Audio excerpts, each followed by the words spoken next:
రైతు భరోసాపై రాష్ట్ర ప్రభుత్వం స్పష్టత ఇవ్వడం లేదని బీజేపీ కిసాన్ మోర్చా జాతీయ కార్యవర్గ సభ్యుడు గోలి మధుసూదన్ రెడ్డి అన్నారు.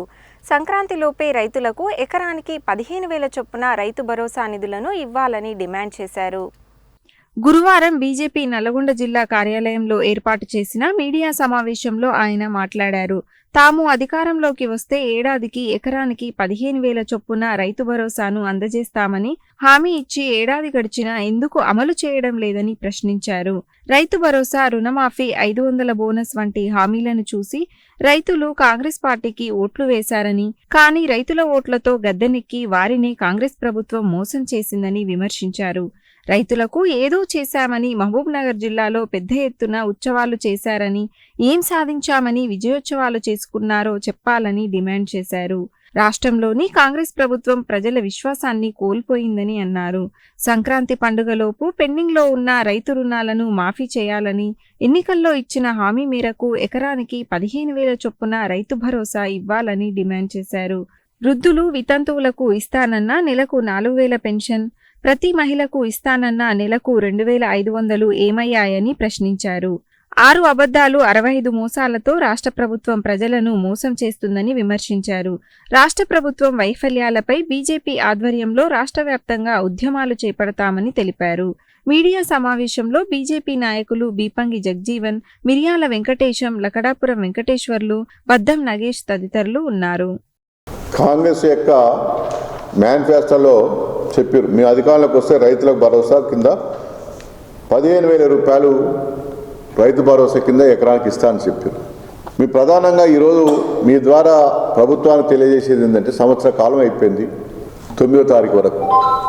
ప్రస్తుత శాసనసభ సమావేశాల్లో ఈ యొక్క రైతు భరోసా కింద 15,000 రూపాయలు ఇవ్వాలన్నా, ఎన్ని ఎకరాలకు ఇవ్వాలి, దీనిపైన క్యాబినెట్లో అదేవిధంగా శాసనసభలో చర్చిస్తాం, దానికి ఒక సబ్ కమిటీ వేస్తాం, దానికి ఒక ఉప ముఖ్యమంత్రి బట్టి విక్రమార్కకు దానికి ఒక చైర్మన్ ఉండి చర్చిస్తామనేటువంటి చెప్తున్నా తప్ప ఫలానా తారీఖు వరకు రైతు భరోసా ఖచ్చితంగా ఇస్తామని చెప్పలే.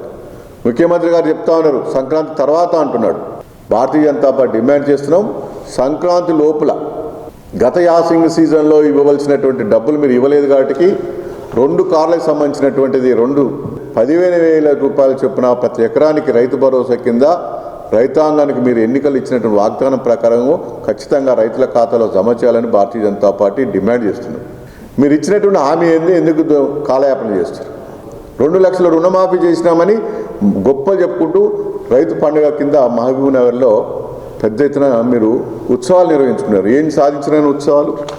మీరు ఈరోజు తెలంగాణ రాష్ట్రంలో ఎక్కడైనా చూడండి, రైతుల యొక్క ఖాతాలో జమ కాలేదు, డబ్బులు జమ కాలేదు, బ్యాంకులలో వారి ఖాతాలో జమ కాలేదు. మీరు కేవలం ప్రకటించరు, అర్హుల యొక్క లిస్టు ప్రకటించినే తప్ప వాళ్ళ యొక్క డబ్బులు వాళ్ళ యొక్క బ్యాంక్ ఖాతాలో జమ కాలేదు. మీరు రుణమాఫీ చేయని కారణంగా, రైతు భరోసా కింద 15,000 రూపాయలు ఇవ్వని కారణంగా రైతులందరూ వ్యవసాయ పెట్టుబడుల కోసం ప్రైవేటు వడ్డీ వ్యాపారాలపైన ఆధారపడి గత యాసింగ్ సీజన్, పోయినటువంటి వానాకాలం సీజన్, మళ్ళీ ఇప్పుడు యాసింగ్ సీజన్ వచ్చి 3 కార్లు మీరు ఇబ్బంది పెడుతున్నారు. బ్యాంక్ అధికారులు ₹1 కూడా కొత్తగా అప్పు ఇచ్చే పరిస్థితి లేదు. రైతులు చెప్పులు అరిగే విధంగా బ్యాంకు చుట్టూ తిరిగినా అనేక రకాల కుర్రీలు పెట్టిరే తప్ప ఒక్క నయ పైస కూడా అప్పు తీయలే. రైతు భరోసా ఇస్తే మీకు రైతులకు వ్యవసాయ పెట్టుబడులకు ఉపయోగపడు. మీరు ఇవ్వని కారణంగా ఇవాళ ప్రైవేటు వడ్డీ వ్యాపారాలపైన ఆధారపడి అధిక వడ్డీలకు అప్పులు తీసుకొచ్చి వ్యవసాయ పెట్టుబడి పెడితే కాలం కలిసి రాక రైతులు పండించే పంట కోసుకునే స్థాయికి వచ్చేవరకు పూర్తిగా కూడా అకాల వర్షాల వల్ల పూర్తిగా నష్టపోయారు. రైతులను ఈ ప్రభుత్వం నట్టేయటం ఉంచింది. ఇవాళ రైతుల పరిస్థితి ఎట్లుందంటే, మూలిగే నక్కపైన తాడిపండ పడ్డ చందంగా ఈ యొక్క రాష్ట్రంలో ఉన్నది. కాంగ్రెస్ ప్రభుత్వ హయామాని ఇలా రైతుకు ఈ రాష్ట్రంలో రైతుల పాలిట ఈ కాంగ్రెస్ ప్రభుత్వం ఒక శాపంగా మారిపోయింది. రెండవది, పొలిటికల్గా మీరు 4,000 రూపాయలు ఇస్తానన్నారు, పెన్షన్ ఇవ్వలేదు. ప్రతి ఒక్క మహిళకు 2,500 ఇస్తాన్నారు. ఈ రకంగా చెప్పుకుంటూ పోతే 420 మీరు ఇచ్చిన వాగ్దానాలను మోసం చేశారు. 6 అబద్ధాలు, 65 మోసాల పేరుతోటి ఇవాళ రాష్ట్ర ప్రభుత్వం ప్రజలను మోసం చేస్తుంది. ఇవన్నీ కూడా భారతీయ జనతా పార్టీ దశల వారికి ఉద్యమాలు చేస్తున్నాం. ముఖ్యంగా ఈ రాష్ట్ర ప్రభుత్వం ఇంతవరకు కూడా అన్ని శాఖలు కూడా ఫిలప్ చేయలే. అసలు ఈ రాష్ట్రంలో పోలీసు మంత్రి ఉన్నాడా? హోంశాఖ మంత్రి ఉన్నాడా? అసలు ఎందుకు సంవత్సరం పూర్తయినా మంత్రులను ఫిలప్ చేస్తలేరు? ఇది ఒక అసమర్థ ప్రభుత్వం. అన్ని శాఖలు తన దగ్గర 6-7 శాఖలు తన దగ్గర పెట్టుకున్నాడు. ఈ అన్ని శాఖలన్నీ కూడా ముఖ్యమంత్రి దగ్గర ఉంచడానికి ఏంది? ఒక అభద్రతా భావంతో రాష్ట్రంలో ప్రభుత్వం కొనసాగుతూ ఉన్నది. ఈ రాష్ట్రంలో శాంతి భద్రతలు లేవు.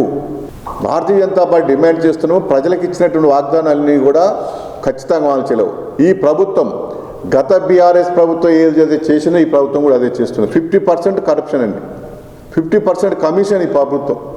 ఈరోజు రేషన్ కార్డ్స్ వెంటనే పూర్తి చేయాలి. మీరు అందరూ కూడా దరఖాస్తు తీసుకున్నారు, కులగన పేరుతో చేస్తున్నారు. త్వరలోనే ఒక స్పష్టమైనటువంటి కాల పరిమితిలో రేషన్ కార్డ్స్ ఇవ్వాలి, ఇచ్చినటువంటి హామీలు పూర్తి చేయాలని భారతీయ జనతా పార్టీ రాష్ట్ర ప్రభుత్వం మేము డిమాండ్ చేస్తున్నాం. ఈరోజు రాష్ట్ర ప్రభుత్వం మరి సంవత్సరం అయిన సందర్భంగా ఉత్సవాలు జరుపుకుంటూ ఉంది. సిగ్గుండాలే. రైతు నడ్డి విరిచి సంవత్సరం కాలం అయినప్పటికీ రైతుకు సంబంధించినటువంటి ఏ పథకాన్ని అమలు చేయకుండా తూతుంబాలుగా మరి లక్షల మంది రుణమాఫీ కొరకు ఎదురు చూస్తున్న రైతుల కండ్లల్లో కారం కొట్టి ఇలా రైతు భరోసా కూడా ఇవ్వకుండా రైతులు గోస రాష్ట్ర ప్రభుత్వాన్ని తగులుతుంది తప్పకుండా. మరి ఇలా రైతు పండించిన పంట అకాల వర్షానికి కొట్టుకపోయినా కూడా కనీసం అక్కడికి వచ్చిన వాళ్ళు లేరు. మరి కిసాన్ మోర్చా గోలు మసూద్ రెడ్డి గారు అనేక ఉద్యమాల ఫలితంగా ఈరోజు ఈ జిల్లాలో ఉన్న ధాన్యం కొనుగోలు కేంద్రాల మీద అనేక ఉద్యమాలు చేసిన తర్వాతనే వారికి రైతులకు ధాన్యం కొనుగోలు చేసే ప్రయత్నం చేసిరే తప్ప ప్రభుత్వానికి చిత్తశుద్ధి లేదు. మరి మేచర్ మిషన్లు పెట్టి వాళ్ళని దారుణంగా దోపిడీ చేస్తూ ఉన్నారు. మరి రైతుకు చెల్లిస్తున్న బోనస్ కూడా అబద్ధం ఆడి బోనసు సన్నానికి అని మాట మార్చిన ఈ రాష్ట్ర ప్రభుత్వం రైతుల విషయంలో దారుణంగా మరి మోసానికి ఒడగట్టిర్రు. ఇలా ఒక్క మోసమే కాకుండా 426 వాగ్దానాలు, 65 మోసాలు చేసి ఈ రాష్ట్ర ప్రభుత్వం ఉత్సవం జరుపుకోవడం సిగ్గుచేటు. ఇటువంటి ప్రభుత్వం మీద ప్రజలు తప్పకుండా రేపు జరిగే స్థానిక సంస్థల ఎన్నికల్లో బుద్ధి చెప్తారని, ఇప్పటికైనా రాష్ట్ర ప్రభుత్వం తన వైఖరి మార్చుకోవాలి. ప్రజలకు ఇచ్చిన వాగ్దానాలను మరి అమలు చేయకుంటే మెడలు వంచి అమలు చేసే విధంగా భారతీయ జనతా పార్టీ ఉద్యమిస్తుందని ఈ సందర్భంగా తెలియజేస్తా ఉన్నా. కాంగ్రెస్ ప్రభుత్వం కళ్ళబొల్లి 6 హామీలతోని ప్రభుత్వం గద్దెనెక్కి ఈ రాష్ట్ర ప్రజలను మొత్తం వంచింది. ఏదైతే ముఖ్యంగా రైతులకు, అదేవిధంగా మహిళలకు, ఇటు ఓబీసీలకు, యువకులకు, ఎస్సీ ఎస్టీ మైనార్టీలకు ఎన్నో కళ్ళబొల్లి హామీలు ఇచ్చింది. ఏదైతే బీసీలకు 50 ఏళ్లకే వృత్తి పని చేసిన అందరికీ కూడా పెన్షన్ ఇస్తా అని ఇప్పటివరకు ఇవ్వలేదు. దళితులకు గత ప్రభుత్వము దళిత బంధు పేరు మీద 10 లక్షలు ఇస్తే 15 లక్షలు ఇస్తా అని చెప్పి కళ్ళబొల్లి మాటలు చెప్పింది. ప్రతి ఒక్క మహిళకు కూడా 18 ఏళ్ళు దాటిన మహిళకు 2500 చేయూత ఇస్తా అని ఇవ్వలేదు. అదేవిధంగా యువకులకు జాబ్ క్యాలెండర్ పేరు మీద కళ్ళబొల్లి మాటలు చెప్పి జాబ్ క్యాలెండరు ఏర్పాటు చేసినామని చెప్పి కేవలం గత ప్రభుత్వం ఇచ్చిన నోటిఫికేషన్ల ద్వారా వచ్చిన ఉద్యోగాలను నింపి ఒక్క నోటిఫికేషన్ కూడా ఇవ్వకుండా ఇటు యువకులందరినీ మోసం చేస్తుంది. అదేవిధంగా పేదలందరికీ కూడా పట్టణాల్లో, గ్రామాల్లో ఇండ్ల పేరు మీద దాదాపు 4 లక్షల ఇండ్లు ఇస్తా అని చెప్పి ఇప్పటికి కూడా ఒక్క ఇల్లు కూడా శాంక్షన్ చేయకుండా రేపు మా పని కాలయాపన చేస్తుంది తప్ప ఎలాంటి పేద ప్రజలకు లబ్ధి చేకూరలేదు ఈ ప్రభుత్వము. ప్రజలందరూ కూడా గమనిస్తూ ఉన్నారు. ఏదైతే రేవంత్ రెడ్డి చెప్పిన మాటలన్నీ కూడా అబద్ధం మాటలని, రాబోయే రోజుల్లో స్థానిక సంస్థల ఎలక్షన్లు ఇటు గ్రామ పంచాయతీ కానీ మున్సిపాలిటీలో కానీ వాళ్ళకి తగిన బుద్ధి చెప్పాలని ప్రజలందరూ కూడా ఎదురు చూస్తూ ఉన్నారు. వాళ్ళ మెడలు వంచైనా సరే ఖచ్చితంగా హామీలు చేసే వరకు ప్రజాక్షేత్రంలో భారతీయ జనతా పార్టీ పోరాడుతుందని ఈ సందర్భంగా తెలియజేస్తూ ఉన్నాం.